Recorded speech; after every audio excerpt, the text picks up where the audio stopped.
All right, let's jump right in. Today, we're going to use the fast paced, kind of crazy world of speed dating as a scientific laboratory.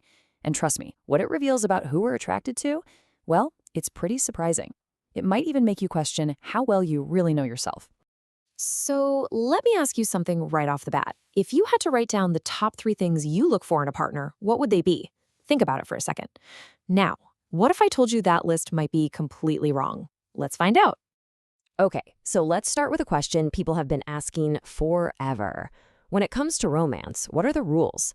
For decades, psychology has given us a very neat, very simple answer. And here it is. This is the story we all kind of know, right?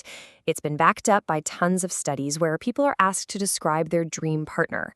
Men consistently say looks are most important. Women consistently say good financial prospects are key. It's a clean story. But is it the real story? So, how on earth do you test this in the real world? Researchers needed to get away from hypotheticals and watch attraction happen live. And they found the perfect place to do it, somewhere you probably wouldn't expect, a speed dating event. Now, the setup is actually brilliant. You go on a bunch of these super short 4-minute dates. After each one, you secretly tick a box, yes, I'd like to see them again, or no. If you both say yes, boom, you get their contact info.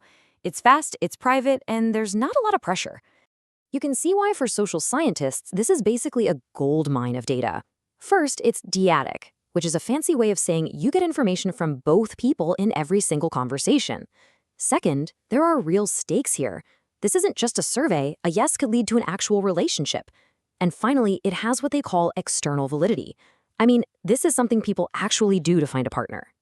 And that dyadic thing is the secret sauce. It lets researchers finally unpack that mystery of the spark. They can look at the data and figure out, okay, did Laura like Tim just because she's a friendly person who likes everyone? Or did she like him because everyone finds Tim charming? Or was there something unique, that special chemistry, happening only between the two of them? So with this amazing tool, what did they actually find? Well, our first big clue comes from a concept called reciprocity. Reciprocity sounds complicated, but it's a super simple idea. We tend to like people who like us back. But, and this is a huge but, it turns out it's not nearly that straightforward. There are actually two very different kinds. Okay, so let's look at how this works in a normal, friendly, non-romantic situation. That first bar, dyadic reciprocity, is positive. It means if you uniquely like someone, they tend to uniquely like you back. That makes sense. The second bar, generalized reciprocity, is also positive. This just means that if you're the kind of person who likes pretty much everyone, people generally like you back. Again, totally logical. Being friendly pays off. But now, look what happens when we switch over to a romantic setting. This is wild. Dyadic reciprocity is still there, but it's a lot weaker. The real shocker, though, is that second bar. Generalized reciprocity completely flips and goes sharply negative. In the dating world, people who like everyone are, in return, liked less. So what's the bottom line here? In friendship, being open and friendly is a plus. But in romance, being unselective and liking everyone you meet doesn't make you seem nice. It makes you seem desperate, and that's a turnoff. Selectivity, it turns out, is attractive. Okay, that was fascinating, but it was just the warm-up. Now we get to the main event, the big paradox. We're going to circle all the way back to that original belief about what men and women say they want. So before the speed dating began, researchers asked everyone what they thought they were looking for, and the results were exactly what you'd predict. Men rated physical attractiveness way higher than women did. Women rated earning prospects as much more important. The stereotype held up perfectly on paper. So here it is, the million-dollar question. What happens when those abstract ideas meet actual, real-life people in a 4-minute conversation? Does the theory survive contact with reality? And here is the big reveal. When researchers looked at who people actually said yes to, the gender differences completely disappeared. Poof, gone. Look at those bars. For physical attractiveness, men and women were influenced to almost the exact same degree. And for earning prospects, both were influenced to a similarly small degree. What people say they want has almost nothing to do with who they actually choose.